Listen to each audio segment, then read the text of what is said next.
काक श्रृंगालयोः कथा, कौवा और सियारिन की कथा। एक इसमें लंग लकार शब्द यानी भूतकाल के शब्दों का प्रयोग हुआ है। एकदा एकः काकः बुभुक्षितः आसीत्, एक बार एक कौवा भूखा था। भोजनम प्राप्तुम सह इतस्ततः अभ्रमत, भोजन प्राप्त करने के लिए वह इधर उधर घूमा। सहसा सह एकाम रोटिकाम प्राप्तवान, अचानक उसे एक रोटी प्राप्त हुई। सह एकस्य वृक्षस्य शाखायाः उपरि उपाविशत, वह एक वृक्ष के शाखा के ऊपर बैठ गया। ताम रोटिकाम खादितुम च अचिंतयत, च का अर्थ होता है और उस रोटी को खाने के लिए सोचने लगा। तदैव एका श्रृंगाली काकम रोटिकाम च अपश्यत, उसी समय एक सियारिन ने कौवे और रोटी को देखा। सा ताम रोटिकाम प्राप्तुम मनसि अचिंतयत, वह उस रोटी को प्राप्त करने के लिए मन में सोचने लगी।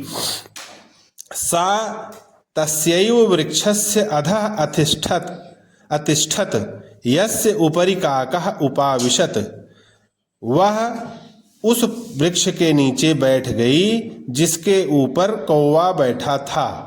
श्रृंगाली काकम अवदत, सियारिन ने कौवे से कहा, भो काक, हे कौवा, त्वम अतीव सुंदरः असि, तुम बहुत सुंदर हो। तव वर्णः मोहकः अस्ति, तुम्हारा रंग मोहक है। तव पक्षौ मनोहरौ अस्तः, तुम्हारे दोनों पंख मनोहर हैं। तव ध्वनिः अतीव मधुरः अस्ति, तुम्हारी आवाज बहुत सुंदर है, बहुत मीठी है। तव ध्वनिं श्रुत्वा मम कर्णौ तृप्तौ भवतः, तुम्हारी ध्वनि यानी तुम्हारी आवाज सुनकर मेरे दोनों कान तृप्त हो गए।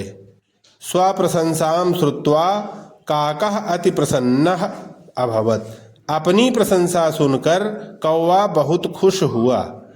यदैव सह काँव काँव इति ध्वनिं कर्तुम आरभत, उसने जैसे ही काँव काँव ध्वनि करनी शुरू की, तदा तस्य मुखात रोटिका भूमौ अपतत, उसी समय उसके मुख से वह रोटी गिर गई।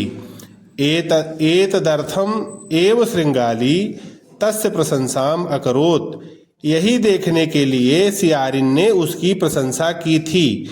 सा शीघ्रम एव रोटिकाम गृहीत्वा तस्मात् स्थानात् पलायिता अखादत, उसने जल्दी ही रोटी गृहीत्वा तस्मात् लेकर उस स्थान से पलायन कर गई और खा गई।